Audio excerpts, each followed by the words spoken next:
नमस्कार दोस्तों, आप सभी का स्वागत है आपके अपने YouTube चैनल चैन क्लासेज में। आज हम भौतिक विज्ञान का बेल चैप्टर का पार्ट 2 पढ़ेंगे, जिसमें हम जड़त्व के बारे में पढ़ेंगे कि जड़त्व क्या होता है और इसका दैनिक जीवन में कहाँ पे ये जड़त्व का मतलब यूज होता है, यानी जड़त्व दैनिक जीवन में कहाँ कहाँ पे देखने को मिलता है। ये आज हम इस लेक्चर में डिस्कस करेंगे और जड़त्व क्या होता है उसके बारे में भी आज पढ़ने वाले हैं। तो जड़त्व क्या होता है? जड़त्व किसी भी ब्रह्मांड में जितने भी वस्तु हैं, अगर उसमें कुछ ना कुछ द्रव्यमान है तो उसमें जड़त्व का गुण जरूर होगा। अगर मास है, कोई भी वस्तु है, अगर उसमें द्रव्यमान है तो उसमें जड़त्व का गुण जरूर होगा, क्योंकि जो जड़त्व होता है वह द्रव्यमान पर ही केवल द्रव्यमान पर ही निर्भर करता है। जड़त्व केवल द्रव्यमान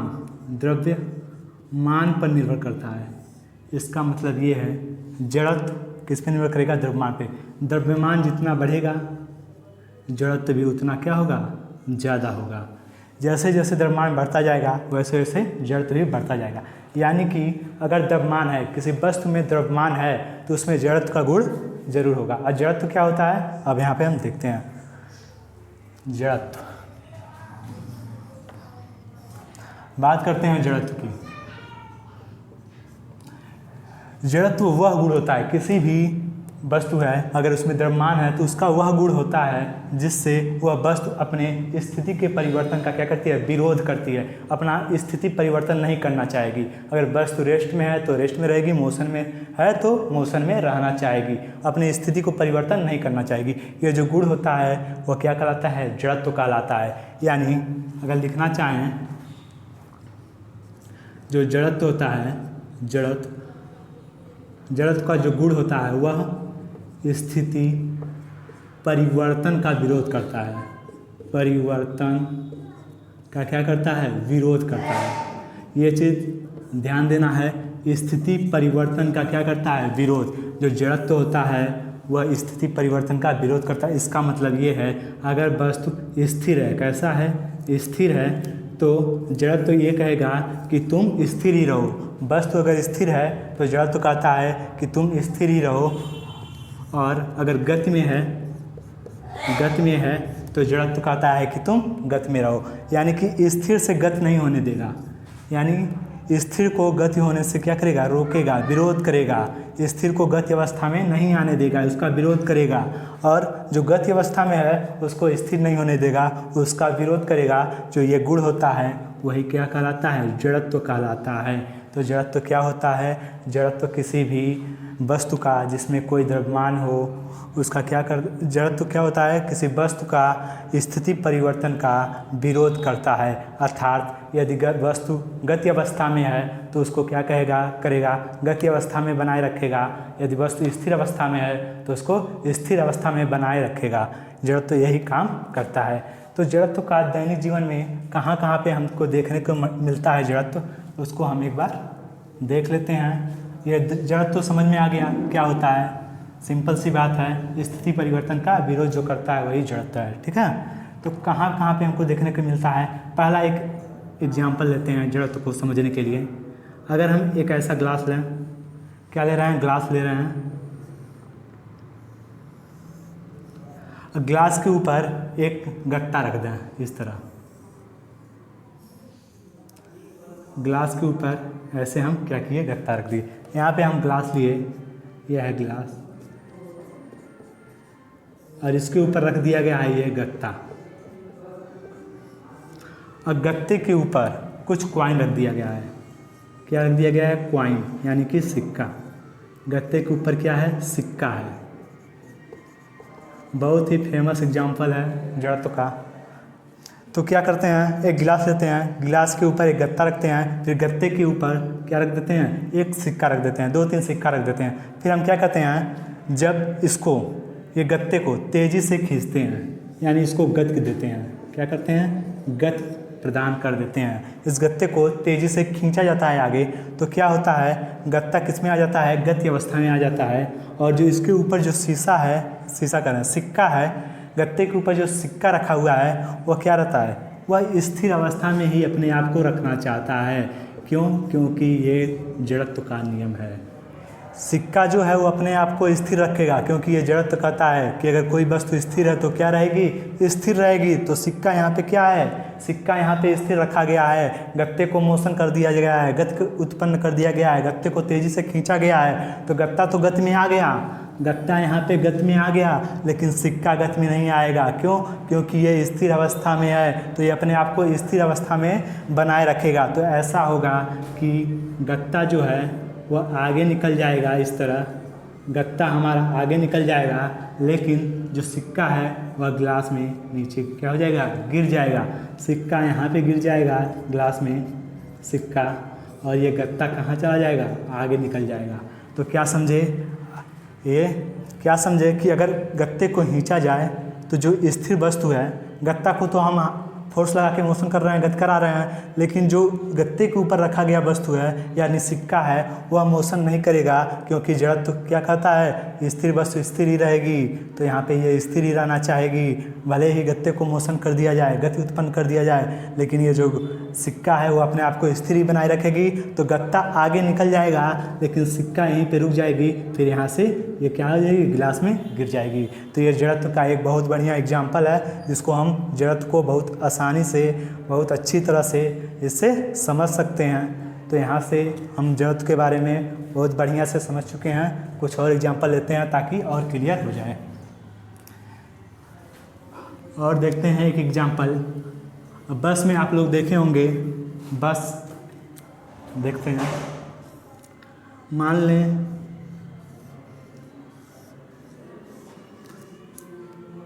ये बस है या फिर कोई कार है, इस पे कोई व्यक्ति खड़ा हुआ है, इस पे कोई व्यक्ति ऐसे खड़ा हुआ है। अभी बस स्थिर है, कैसे ही है, स्थिर। बस यानी कि कार कोई भी हो, बस क्या है, स्थिर है, व्यक्ति भी क्या है, स्थिर है। पहला कंडीशन, दोनों रुका हुआ है, बस भी रुका हुआ है और व्यक्ति भी रुका हुआ है। जब बस चलेगा यानी बस में क्या आ जाए, गति आ जाए। बस जब गति कर जाए, जब बस गति करेगी तो क्या होगा, व्यक्ति का वह पार्ट, व्यक्ति के बॉडी का वह पार्ट जो बस से टच है वो भी क्या आ जाएगा, मोशन में आ जाएगा। ये भी क्या हो जाएगा, गति में आ जाएगा। लेकिन वह पार्ट जो इस बस से टच नहीं है वो क्या आएगा, अपने आप को स्थिर ही रखेगा। क्या कर रहे हैं, एक बार फिर से समझ लेते हैं। एक कार है या फिर कोई बस है, इसको क्या कर रहे हैं, एक बैग इसको क्या कर रहे हैं, स्टार्ट करके बहुत तेज़ी से आगे बढ़ा रहे हैं, बहुत तेज़ी से क्या कर रहे हैं, आगे बढ़ा रहे हैं। जो यहाँ पे व्यक्ति है उसका पैर बस से जो टच किया हुआ है वह भी क्या होगा, बस के साथ गति करने लगेगा। यानी जब बस चालू होगा, आगे बढ़ेगा, तो उसका पैर जो टच है वो भी बस के साथ ही क्या होगा, आगे बढ़ेगा। लेकिन इसकी अपर बॉडी यानी ऊपर का हिस्सा, इसके शरीर का ऊपर का हिस्सा वह इसके साथ आगे नहीं बढ़ेगा। ये अपने आप को क्या करेगा, स्थिर रखेगा, क्योंकि ये इससे टच नहीं है। जब ये स्थिर रखेगा तो ये क्या करेगा, अपनी जगह पे रुकेगा और बस आगे बढ़ जाएगा, तो ये पीछे की तरफ क्या हो जाएगा, झुक जाएगा, यानी पीछे की तरफ गिर जाएगा। किधर, पीछे की तरफ क्या होगा, गिरेगा। ध्यान दें, अगर बस आगे बढ़ रहा है तो व्यक्ति किधर झुकेगा, पीछे की ओर झुकेगा, क्योंकि व्यक्ति यहाँ पे स्थिर है। व्यक्ति क्या है, स्थिर है। ये मान लें व्यक्ति है, ऐसे समझते हैं, ये व्यक्ति है, ये बस है। जब बस आगे की तरफ चला तो ये अपने आप को क्या करेगा, स्थिर रखेगा। व्यक्ति अपने आप को स्थिर रखेगा। बस आगे निकला, इसका जो पैर है वो बस के साथ टच में है। जब बस आगे बढ़ेगा तो ऊपर वाली बॉडी क्या होगी, स्थिर होगी, और पैर बस के साथ मोशन करेगा ऐसे, तो व्यक्ति किधर जाएगा, पीछे की तरफ झुक जाएगा। तो वही यहाँ पे है, अगर गाड़ी जो है स्थिर पहले है, फिर एक बैग इसको गति दिया गया, तो व्यक्ति किधर झुकेगा, पीछे की ओर। अगर दूसरा कंडीशन देखा जाए, ये पहला कंडीशन, दूसरा कंडीशन, अब बस किस में आ गई, मोशन में आ गई। अब बस आ गई हमारी मोशन में, अभी ये है गति अवस्था में। कैसी है, गति चालू कर दिए यहाँ पे, इस गति अवस्था में आ गई, तो हमारी बॉडी धीरे धीरे अपने आप को बैलेंस करके फिर से क्या कर लेगी, खड़ी हो जाएगी। ऐसे पहले तो पीछे झुकेगी, फिर धीरे धीरे अपने आप को बैलेंस करके सही हो जाएगी। अब ये जो व्यक्ति है अब ये गाड़ी के साथ क्या होगा, गति अवस्था में धीरे धीरे आ जाएगा, अपने आप को एडजस्ट कर लेगा। अब फिर ऐसा कंडीशन आ गया, अब इस बस को ब्रेक लगाना पड़ा। क्या लगाना पड़ा, ब्रेक लगाना पड़ेगा। जब ब्रेक लगाना पड़ेगा तो बस इस समय गति अवस्था में है, जब ब्रेक लगाएंगे तो ये क्या हो जाएगी, स्थिर अवस्था में आ जाएगी। एक बैग ब्रेक लगाए तो बस गति अवस्था से किस में आ गई, स्थिर अवस्था में आ गई।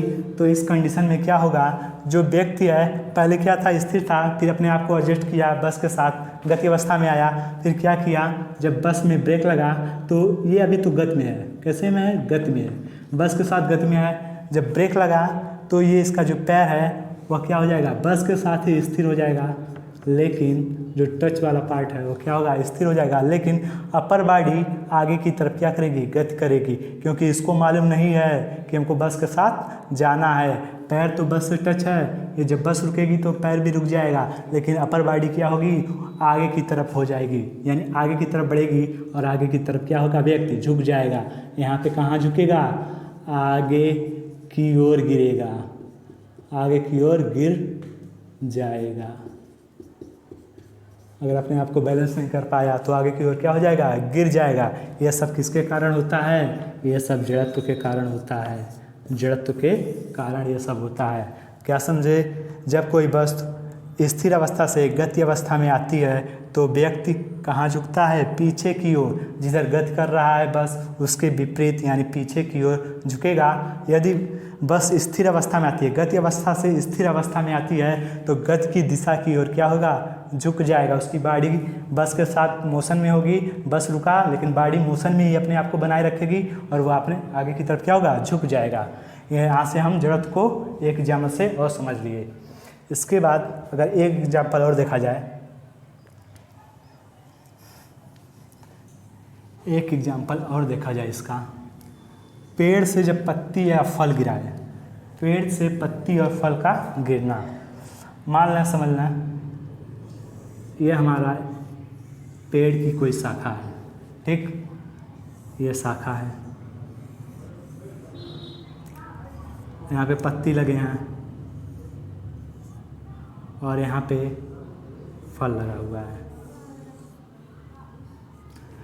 ये पेड़ है, इसमें क्या है, पत्ती लगे हुए हैं, फल लगे हुए हैं। अगर कोई बंदर आया, कोई बंदर आया, बंदर आया यहाँ पे, या कोई व्यक्ति चढ़ गया इस पे, पेड़ पे चढ़ गया और क्या किया, इस पेड़ की डाली को हिलाने लगा। क्या करने लगा, हिलाने लगा। तो जो डाली है वो किस में आ जाएगी, गति अवस्था में आ जाएगी। डाली किस में आ जाएगी, गति अवस्था में। जितने भी शाखाएँ हैं अगर इसे इसको हिलाने लगे चढ़ के तो ये डाली आ जाएगी गति अवस्था में। लेकिन जो पत्ते हैं, पत्ते और फल, ये अपने आप को क्या करेंगे, अगर ये स्थिर अवस्था में है तो जड़त्व तो कहता है कि ये अपने आप को स्थिर अवस्था में क्या करेंगे, स्थिर रखेंगे, यानी अपनी अवस्था चेंज नहीं करना चाहेंगे। लेकिन ये तो क्या कर रहा है, इसको हिला रहा है, इस स्थिर अवस्था से गति अवस्था में लाना चाह रहा है। तो क्या होगा, जब ये डाली को हिलाएगा तो क्या होगा, जो डाली का ये पार्ट है ये मोशन करने लगेगा, लेकिन जो फल है वो अपने आप को स्थिर ही बनाए रखेगा, स्थिर ही बनाए रखेगा। तो ऐसा कंडीशन आएगा कि ये जो डाली है आगे पीछे होगा तो यहाँ से क्या होगा, टूट जाएगा और ये अपने आप को स्थिर बनाए रखेगा, तो यहाँ से ये क्या होगा, नीचे गिर जाएगा। वही चीज़ पत्ते में भी होता है, पत्ता अपने आप को स्थिर बना रखेगा, डाली को ये हिला के मोशन में ला रहा है तो पत्ता भी क्या हो जाएगा, गिर जाएगा, क्योंकि गति तो केवल डाली में कर रहे हैं, फल और पत्ती में तो गति धीरे धीरे उत्पन्न होगा। तो ये क्या करेगा, इसका विरोध करेगा। जब विरोध करेगा तो ये यहाँ से टूट जाएगा और नीचे गिर जाएगा। यही कारण है जब पहले आंधी आती है, पहली आंधी में फल ज़्यादा गिरते हैं, फल ज़्यादा गिरते हैं, ज़्यादा गिरते हैं।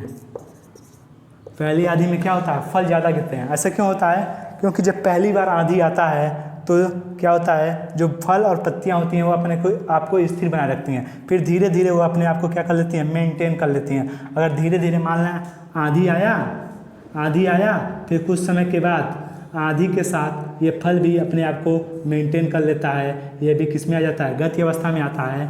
फिर तब इसके गिरने की जो गिरने की इसकी कंडीशन, जो गिरने की इसकी प्रायिकता है वो क्या हो जाती है, कम हो जाती है। तब ये बहुत कम गिरते हैं फल। शुरुआत में ज़्यादा गिरते हैं, क्यों? क्योंकि शुरुआत में जो स्थिर रहता है फल, लेकिन जब आंधी आती है तो डाली क्या होता है, हिलने लगता है। तो शुरुआत में जो होता है जल्दी से गिर जाते हैं, क्योंकि अपने आप को स्थिर बना रखेगा। फिर धीरे धीरे ये अपने गति अवस्था में आ जाता है, डाली के साथ अपने आप को एडजस्ट कर लेता है, गति अवस्था में आ जाता है, फिर वह बहुत कम गिरते हैं। तो यही कारण है जब आंधी आती है, पहले आंधी आती है तो फल और पत्तियां ज़्यादा गिरती हैं। इसी के साथ हम जड़त्व को बहुत अच्छी तरह से समझ चुके हैं। और ये जड़त्व क्या होता है एक बार और देख लेते हैं। जड़त्व किसी भी वस्तु का वह गुण होता है जिससे वह अपने स्थिति परिवर्तन का क्या करती है, विरोध करती है।